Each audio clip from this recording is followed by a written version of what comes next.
We, the faith actors, gathered here in Addis Ababa for the Welcoming the Stranger Africa Conference, convened for the purposes of cross-border and regional solidarity with migrants, refugees, returnees, internally displaced people, and victims of xenophobia. Aware that Africa currently commands a worrying statistics of 18 million people displaced, with more than 12.5 million being internally displaced. Concerned that our religious normative values, teachings, and practices call upon us to uphold and care for the dignity of all.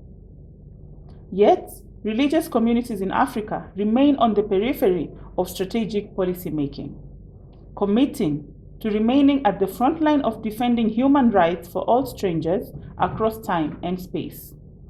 Inspired by the Progressive African Union Migration Policy Framework for Africa and Plan of Action 2018 to 2030, which posits that this is a revised strategic document that builds on the achievements and challenges of the previous Migration Policy Framework for Africa to guide member states and regional economic councils in the management of migration, reflecting the current migration dynamics in Africa. We, the under-mentioned faith actors, do hereby promulgate the following. As faith actors and leaders, we are the front line of our communities, given our physical presence in communities affected by migration. We have received and we have sent. We have cared and we have discharged. We have been physically and emotionally attacked, but we have remained resolute to protecting the values and theological understanding of human dignity. We remain solidified by the consensus around the Global Compact on Refugees. That we are a concerned constituency with regards to migration in Africa. Our concern is based on the premises of our under-recognized work, within which the migration policy frameworks in Africa have not been fully and deliberately focused on our contribution.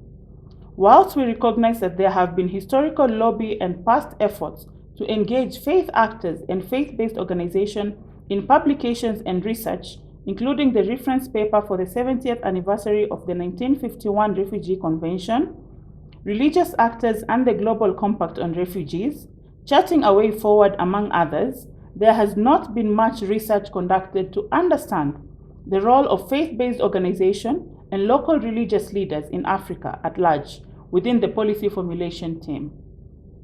We, the faith actors, recognize the challenges and the human suffering as a result of the current global financing on migration and concluded that faith-based organizations remain at the periphery of the broader global financing on the same.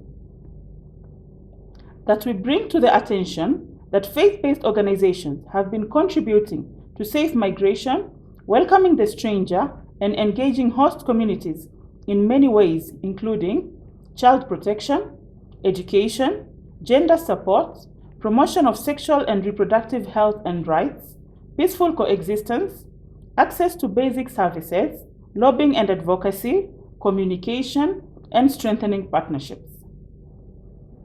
That the localization agenda, which also includes recognizing locally sought community-based ideas around the migration crisis on refugees, remain critical in the solution of migration in Africa.